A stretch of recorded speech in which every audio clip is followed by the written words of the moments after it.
BA प्रथम वर्ष की बच्चियों का स्वागत है। बच्चों, हम समाजशास्त्र के प्रथम प्रश्न पत्र को पढ़ रहे हैं और उसमें जो हमारा अध्याय चल रहा है वो है सामाजिकरण, सोशलाइजेशन। हमने सामाजिकरण के बारे में इसके पूर्व के अध्यायों में पढ़ लिया है, इसकी विशेषताओं को पढ़ लिया है और जो सामाजिकरण के 3 सिद्धांत आपके कोर्स में हैं, मीड का सिद्धांत, कुले का सिद्धांत और फ्रायड का सिद्धांत, इसमें से मीड का सिद्धांत और कुले का सिद्धांत हम पढ़ चुके हैं। स्व का विकास से ही व्यक्ति का सामाजिकरण होता है। इसमें आज हम पढ़ेंगे तीसरा सिद्धांत, फ्रायड का सिद्धांत। सिगमंड फ्रायड एक मनोवैज्ञानिक थे। आपने सामाजिकरण के सिद्धांत को मानसिक क्रियाओं के आधार पर स्पष्ट किया है। इससे पहले मीड और कुले ने आत्म को सामाजिक अंतःक्रिया का परिणाम माना है। मानसिक क्रियाओं के आधार पर फ्रायड ने मस्तिष्क को 3 क्षेत्रों में विभाजित किया है। ठीक है, मानसिक क्रियाओं के आधार पर फ्रायड ने मस्तिष्क को 3 क्षेत्रों में विभाजित किया है। सुनिएगा बच्चों, है ना। पहला है चेतन मन, है ना, दूसरा है अवचेतन मन और तीसरा है अचेतन मन। फिर से सुनिएगा बच्चों, मानसिक क्रियाओं के आधार पर फ्रायड ने मस्तिष्क को 3 क्षेत्रों में विभाजित किया है। पहला है चेतन मन, दूसरा है अवचेतन मन और तीसरा है अचेतन मन। फ्रायड के अनुसार मन का वह भाग जो पूर्ण सचेत अवस्था में होता है चेतन मन कहलाता है ना। जो सचेत अवस्था में है वो है चेतन मन। इस क्षेत्र में मानसिक क्रियाएं सर्वाधिक तेज होती हैं, तीव्र होती हैं, अर्थात चेतना अवस्था में सभी बातें व्यक्ति को याद रहती हैं। अर्धचेतन या अवचेतन जो अवस्था मन की वह स्थिति है जिसमें व्यक्ति तुरंत परिचित नहीं होता, किंतु वह विचार जो अर्धचेतन मन में है कुछ क्षणों में ही चेतन में आ जाते हैं। स्मरण शक्ति, विचार एवं तर्क शक्ति के सहायता से यह चेतन स्तर में आ जाता है। अब हम जो दूसरी बात है अचेतन मन, तीसरा, पहला है चेतन मन, दूसरा है अवचेतन मन, है ना। अवचेतन मन का मतलब होता है कि जो विचार अर्धचेतन मन में है कुछ क्षणों में ही वह चेतन अवस्था में आ जाता है ना। अब जो तीसरी बात है हमारे मस्तिष्क की वो है अचेतन मन। अचेतन मन के विषय में फ्रायड का कहना है कि हमारे व्यक्तित्व का एक बड़ा भाग अचेतन में दबा रहता है। फ्रायड ने इसकी तुलना समुद्र में तैरते हुए हिमखंड से की है, यानी समुद्र में तैरता हुआ बर्फ की सिल्ला, है ना। हिमखंड यानी सिल्ला, बर्फ की सिल्ला। तो और समुद्र आप जानते हो पानी का अथाह सागर, है ना। तो बहुत सारे पानी में जब बर्फ की एक सिल्ला जो तैरती है तो फ्रायड ने इसकी तुलना समुद्र में तैरते हुए हिमखंड से की है, जिसका एक बड़ा भाग पानी के अंदर रहता है और कुछ भाग पानी के ऊपर दिखाई देता है। इसका अर्थ है कि मानव व्यवहार का अध्ययन बाह्य व्यवहार के आधार पर नहीं किया जा सकता, क्योंकि मानव व्यवहार का अधिकांश भाग अचेतन शक्तियों द्वारा संचालित होता है। अनेक दमित इच्छाओं, भावनाओं का दबाव मनुष्य के उस व्यवहार पर पड़ता है जिसे हम देखते हैं। अचानक मुख से असंगत बात निकल जाना, स्वप्न में किसी समस्या का समाधान कर लेना, ये सब व्यवहार अचेतन मन की सत्ता के कारण ही होते हैं। फ्रायड के अनुसार समस्त मानसिक और शारीरिक व्यवहार के पीछे काम प्रवृत्तियां काम करती हैं, जिसको उन्होंने लिबिडो नाम दिया है। ये काम प्रवृत्ति उन समस्त प्रवृत्तियों को शक्ति प्रदान करती है जो प्रेम और आत्मानुभूति से संबंधित है। मित्रता, स्नेह, सहानुभूति, वात्सल्य आदि सभी प्रेम से संबंधित व्यापारों की उत्पत्ति लिबिडो से होती है। लिबिडो के आधार पर फ्रायड ने 2 प्रकार की ग्रंथियां बताई हैं। पहली है आडिपस कॉम्प्लेक्स, जिसके कारण माता अपने बेटे से प्यार करती है, और दूसरी ग्रंथि है इलेक्ट्रा कॉम्प्लेक्स, जिसके कारण पिता पुत्री के मध्य जो है आकर्षण होता है और पुत्री जो है अपने पिता से बहुत प्यार करती है।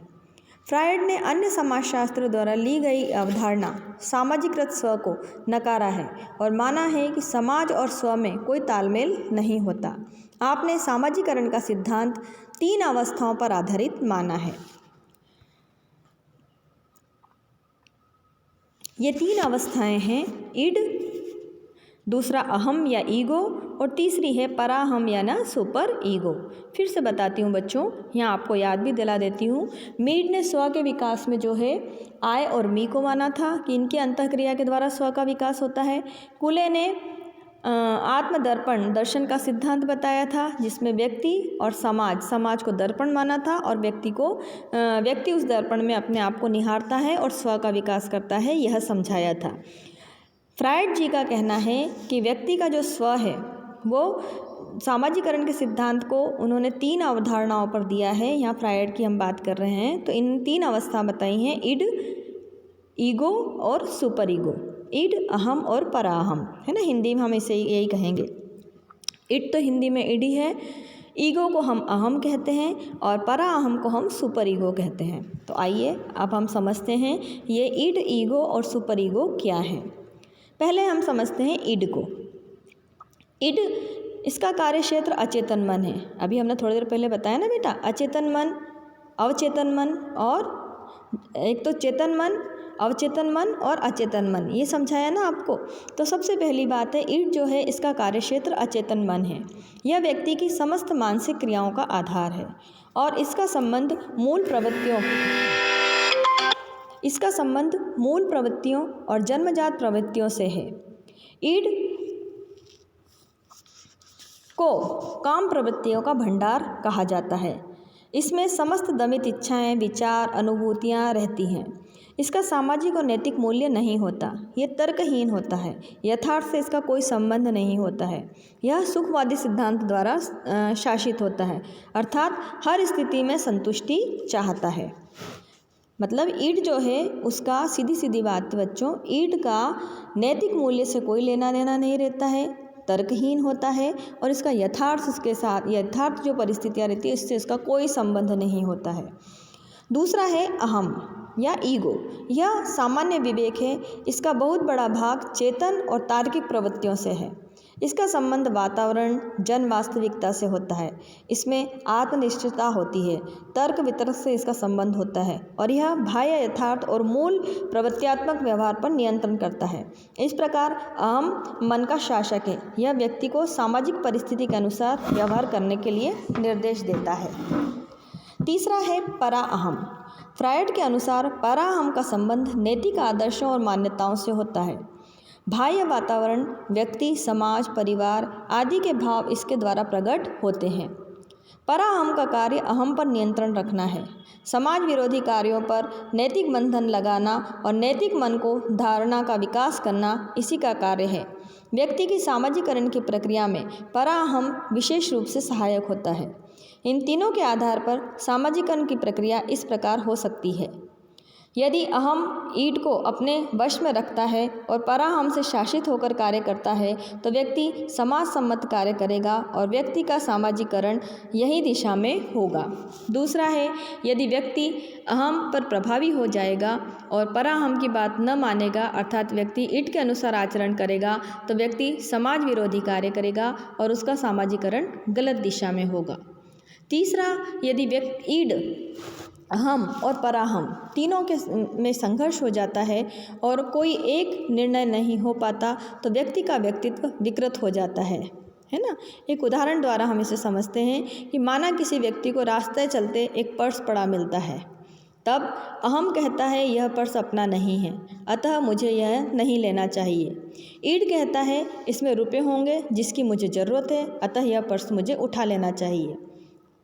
फिर से सुनना बच्चों, अहम कहता है, अहम ईगो जो चेतन अवस्था है वो कहती है कि यह पर्स मुझे नहीं लेना है चाहिए, यह किसी दूसरे का पर्स है।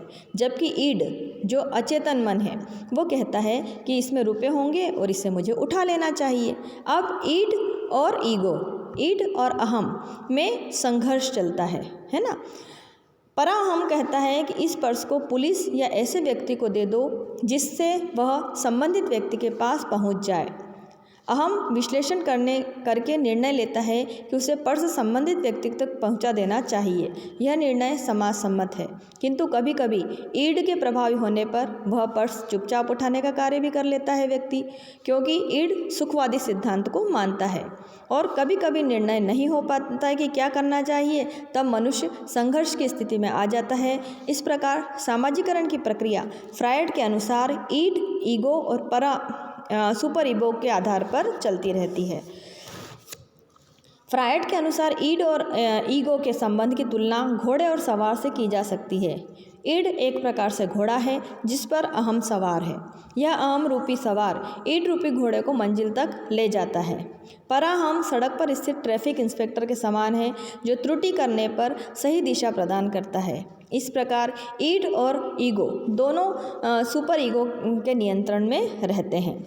सुपर ईगो या पराहम समाज के मूल्य, रीति रिवाज, नैतिक आदर्श हैं, जिनका विकास प्रारंभ से ही माता पिता द्वारा किया जाता है और समाज के व्यवहार के मानदंड निश्चित किए जाते हैं। ईड और सुपर ईगो दोनों में सदैव संघर्ष की स्थिति बनी रहती है, क्योंकि समाज में जो है बहुत सारे प्रतिबंध लगाता है। ईड की इसमें कई बार हार होती है, किंतु ईड कभी कभी सुपर ईगो को नकार कर समाज विरोधी कार्य भी कर लेता है। तो इस तरह हम देखते हैं कि सुपर ईगो के सम्मुख बहुत कठिन कार्य होते हैं, क्योंकि उसे एक प्रकार से 3 स्वामियों को संतुष्ट करना होता है। ईड जो कि मूल प्रवृत्तियां हैं, वास्तविक बाह्य जगत और पराहम सुपर ईगो एक ही परिस्थिति में ये अहम से भिन्न भिन्न कार्य कराना चाहते हैं। यदि अहम उससे संतुष्ट नहीं कर पाता तो उस स्थिति में व्यक्तित्व विकृत हो जाता है। संक्षेप में फ्रायड के अनुसार पराहम और ईड के परस्पर संघर्ष की प्रक्रिया द्वारा ही व्यक्ति का सामाजिकरण होता है। तो इस तरह हम देखते हैं कि प्रायः बाल्यावस्था से ही ईड से प्रभावित होकर व्यवहार करता है बच्चा, क्योंकि उस समय वह सामाजिक व्यवहारों को नहीं समझता। बाद में बड़ा होकर माता पिता, भाई बहन, पड़ोसी, अन्य के संपर्क में आने पर सामाजिक मूल्यों, आदर्शों से परिचित हो जाता है और वह यह समझने लगता है कि उसे कौन सा व्यवहार समाज सम्मत है, कौन सा नहीं है। वह पराहम के अनुसार आचरण करता है, ईड को नहीं मानता और उसका सामाजिकरण सही दिशा में होता है। इस प्रकार फ्रायड का सामाजिकरण का सिद्धांत कुले और मीड के सिद्धांत का विरोधी है। जहाँ कुले के मत में स्व सामाजिक अंतःक्रिया का परिणाम है, वहाँ फ्रायड ने ईड, अहम और पराहम के आधार पर सामाजिकरण की प्रक्रिया को स्पष्ट किया है। फ्रायड के मत में मानव के व्यवहार और प्रेरणाएं अचेतन होती हैं और अचेतन शक्तियों द्वारा संचालित होती हैं। तो आशा करती हूँ बच्चों, आपको सामाजिकरण के ये तीनों सिद्धांत अच्छे से समझ में आ गए होंगे और जो है अब आप इसे एक बार और अच्छे से पढ़ना, फिर आपको ये और अच्छे से समझ में आएंगे। तो इस तरह हमारा सामाजिकरण का जो अध्याय है वह आज समाप्त होता है। कल हम फिर कोई नए अध्याय के साथ फिर से पढ़ाई करेंगे।